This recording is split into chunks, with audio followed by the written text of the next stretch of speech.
Hello one and all, it's the Attack on Titan Chapter 135, Battle of Heaven and Earth, and I think the single biggest reveal of this entire chapter is the fact that Ymir set the pigs free. Now that might not seem all that important given everything else that's going on in this chapter, but it completely changes her story. The narrative we've been led to believe up to this point is that Ymir was a loyal and obedient slave, falsely accused of a crime she did not commit, and then when she got the power, she went back to serve her master that she had always been loyal to, but if she was never loyal to him, if she already disobeyed him in the past, why would she obey him in the future? Why would she follow him? Why would she kill for him?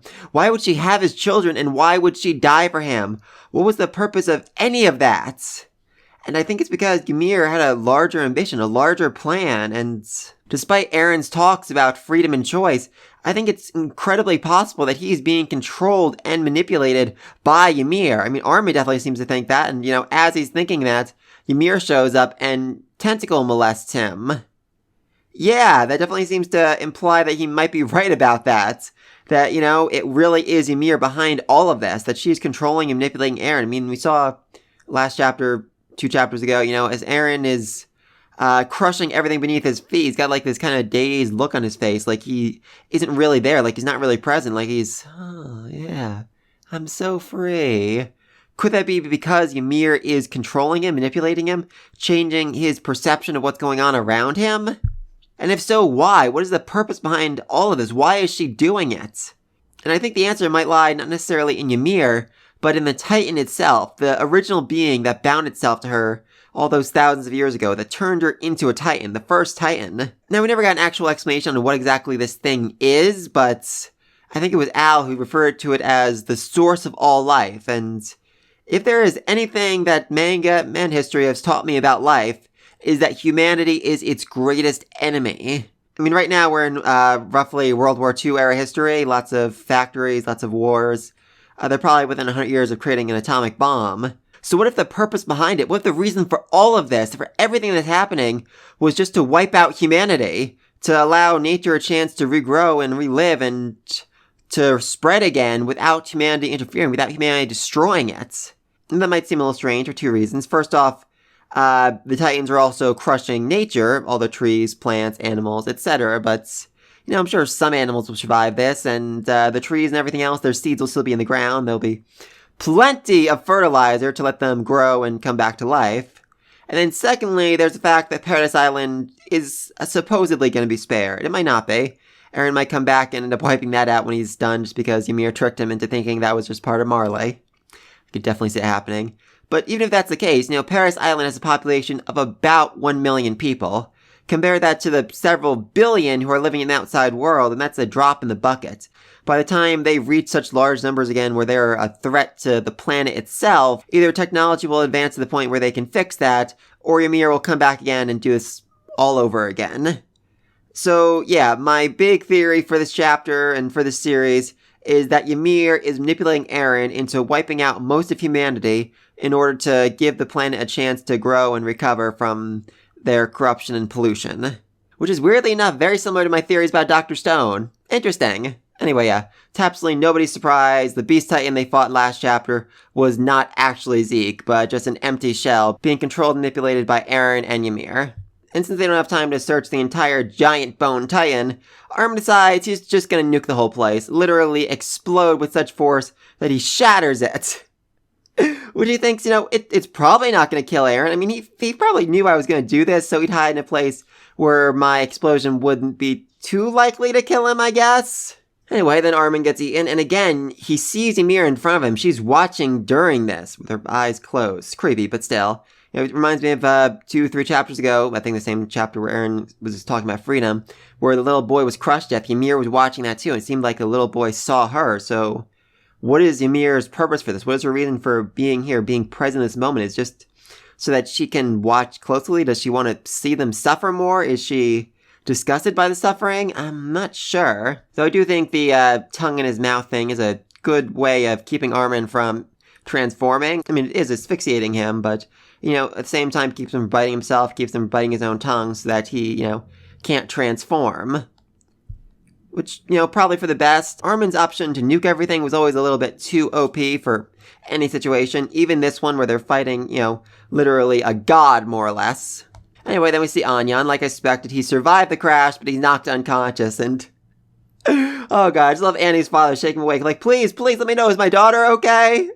I'm actually praying that he does not wake up, because that is going to be such a long explanation to explain to them everything that's happened up to this point, the reason why the Paris Islanders are fighting, who they're fighting against, how Annie is still alive and hasn't aged, what's happening with Reiner and everyone else. There's so much he needs to explain for any of this to make sense. It would literally take him an entire chapter.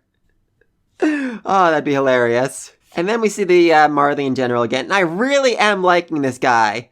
Yes, I know he's an awful human being up to this point. He's essentially a Nazi general, Nazi war criminal. But he's trying to make a difference here. I posted about that somewhere else. He got a lot of flack for it. But really, who would you rather have in this world? A Nazi general who's saying kill them all up to the last minute? Or a Nazi general who's like, you know what?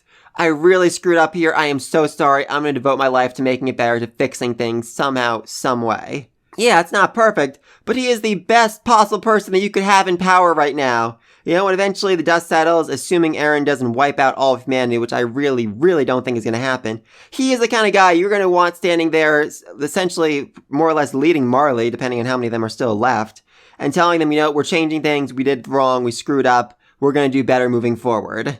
And, you know, he's saying, get the cannons ready, get ready for battle. We're gonna do whatever we can to help them, because those people are fighting so desperately. You know why they're fighting? They're fighting for us, for the sake of the people who have enslaved and beaten them for centuries. We owe them at least this, at least. Anyway, so then team's attacked by a whole bunch of Titans, which aren't just, you know, mindless copies. According to Peak, they are the 9 Titans of the past, which, you know, is problematic for a bunch of reasons. First off, they're not mindless. They're attacking with coordinated strikes, and given the fact that we saw Bertolt later on appearing before Armin, it seems like they actually have the minds of their original users inside of them, somehow, controlling them while they themselves are being controlled. Like, their battle instincts are acting so they can fight, but at the same time, their will is being dominated by Ymir. That seems to be what I'm taking from this. And secondly, that also seems to mean that they have, you know, the powers of the 9 Titans. I mean, you see this one guy here, he looks like the Thing, definitely armor type. This one over here, some people are saying beast. I'm definitely thinking Jaws, like an alligator or a dinosaur. Skinless female Titan. Warhammer Titan that looks like a knight. In the background, something with antlers. I could literally spend the next hour just talking about all these different types of Titans, so let's just move on from there. So anyway, yeah, they're basically fighting off an army of Titans, all of which have the powers, and which have been trained throughout their entire lives to fight, kill, and destroy. They are so overwhelmingly screwed, it's not even funny at this point. Anyway, then Peach decides to go kill Eren, because as she says, Eren is not my friend. And you know, they're all fairly mad at her for doing this, but I really can't blame her. It's more or less the best possible solution you can come up to in this scenario. I mean, I think you could also get a similar effect, you know, she goes for the nape of the neck. If she had gone for, like, the lower spine instead, you know, separate the upper body from the giant skeleton behind him, that would make the, you know, that whole thing collapse. You might lose control of the Titans that are connected to it that way. They would at least slow Eren down, stop him for long enough where they could probably, you know, dig him out and figure things out from there. That's at least my thoughts. But yeah, anyway, she goes for the neck and wraps it around with explosives, which, you know, never actually get taken off. So that might actually end up being how they win this fight in the end. You know, someone does get back there somehow, some way, sets off the explosives and just puts Eren down like that.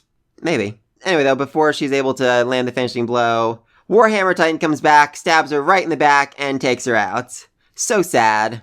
Anyway, then things just get even worse for Reiner as he's attacked by both Galliard and Bertolt. I mean, seriously, 2 of his friends come back from the dead just to beat the living daylights out of him. Oh, Reiner, it really is actually pretty sad how much you get your butt kicked in this series. And it's really just raising my belief that by the time the series comes to an end, Reiner is going to be, you know, acknowledged as the hero that saved the world. He's going to be the one out front. He's going to be the one, you know, wearing the cape and whatever that people see and says, wow, that Eldian saved us all. We should worship him. We should stop treating Eldians badly. I just feel like that's the role he's going to end up playing afterwards, as essentially the figurehead, because he's the one that suffered the most out of basically anyone's entire series. There's also something funny though, because Bertolt didn't appear until after Armin was eaten by Ymir, by Eren, so is it the case, is it possible that they stole the Titan powers from Armin without killing him? I mean, that would also explain why we see so many Beast Titans here, because Eren was able to absorb the powers from Zeke without actually killing him. I don't think any of us actually think Zeke is dead at this point. It feels like there's still more he has to do, more that has to be done with him, so is it possible that Eren managed to, essentially break the Titan curse from them by stealing the Titan powers from their beings? I think that would make a lot of sense, because don't forget, Armin's on a clock. Is that, 10 years left to live before the Titan powers kill him? So if Eren is able to absorb the Titan powers without killing someone, that means he can get, all the Titan powers inside of his body, inside his being, and then, that brings an end to the Titan curse once and for all. Maybe he can, finally eliminate the Titans for good. Also, really should have to compliment Reiner's mother. She has absolutely amazing vision. She's able to see her son being eaten from several hundred feet away. Good for her. Anyway, then things get even worse for the scouting party. They're all beat up. They're surrounded by Titans. They're on their last thread. It looks very, very bad for all of them. So then Mikasa does what she does best. She screams about her strength. Come on! I am strong! Which is such a callback to, way back when, season 1, dozens of chapters ago, when Mikasa, learned that Eren was dead, and she basically said, I'm going to fight the Titans by myself. I'm going to win this by myself. I am strong. I can do it. You're all too weak and pathetic to stand before me. Just really compare the art style between those two scenes. That's insane. Anyway, so now she's, basically challenging all the Titans to come at her alone and not go anywhere near her comrades, which I freaking love. And what's more, the symbolism here, as the wings appear behind her, the wings of freedom at her back. The very symbol of the scouting party. That's just such an utterly perfect shot. I freaking love it. Anyway, then Annie comes in and saves the day. Yay! Saving everyone except, I guess, Armin and Peak. I don't see Peak. Is she dead? I wasn't actually sure if that killed her or not. Anyway, so important part, though, is that Falco literally turned into a bird. I was not expecting him to look quite so bird-like with his transformation. Like, I figured wings, but this is, this is next level here. And then Annie's like, well, I'm glad I came back. Well, I wasn't gonna do it, but I'm here now, so, I'm glad I came back to save you guys. Oh, that's nice. That's really nice. But, what exactly is the plan here? It does seem like they're running away from Eren, which is a bit of a problem given they're on a time limit. The giant army of colossal titans is on its way to the platform where Annie, Reiner, Peak, all their families are waiting for them. So, yeah, that's an issue. That's a bit of an issue there. Maybe, they can all climb on Falco's back and they can get a ride right back to Paradise Island where they'll be able to live without worrying about being crushed to death. I've definitely been against this for a long time, but I think maybe they won't actually be able to stop Eren. Maybe he really will just destroy the entire world. Except Paradise Island. On the other hand, though, it is possible they're just gonna, fly to platform, land there, coordinate, figure out a strategy, maybe work with the Marley in general to figure something out, some plan, some technique, some strategy, whatever they have left they can use to stop Eren somehow, some way. I'm fairly certain the explosives are still around his neck, so all they really do is hit the plunger and that's it. So yeah, let me think all this down below. What do you think's going on? Do you think Eren is being controlled by Ymir, and do you think Ymir is being controlled by the Titan? And if so, what is the purpose? What is the actual reason for doing this? Do they really just want to, free the Eldians by wiping out the rest of the world? Do they want to, be stopped, be killed? Do they want to, take in all the other Titan powers for themselves to bring an end to the Age of Titans? Because, when Eren freed Ymir, that should have been it. That should have been the end of her captivity, her slavery, but she's still making more Titan bodies, not just for him, but for his enemies, for Reiner, for Annie, for Falco. She's making new Titan bodies for them, but why? Is it still that she's bound? Because that doesn't seem to follow with Eren freeing her, so I don't know, I'm just really, really curious about that. Also, what do you think's gonna happen next? Do you think the team's gonna, save whoever they can, put them on Falco's back, and ride past the Colossal Titans? Or do you think they'll come up with a strategy to go attack Eren once more? I'm really not sure. There's a big question, big debate over how many chapters are left. A lot of people are saying, it's gonna end by December a few months back, end before the new year comes, but yeah, definitely not the case now. I feel like there has to be at least, 2 or 3 more chapters to finish things up. A flashback for Eren, further explaining his reasons, motivations, why he did all this. The final battle, an epilogue, explaining, okay, this is what happened next, the Marley in general, convince the rest of the world that we helped save the day, so they don't hate us so much, and now the Titans are gone, so we aren't feared anymore.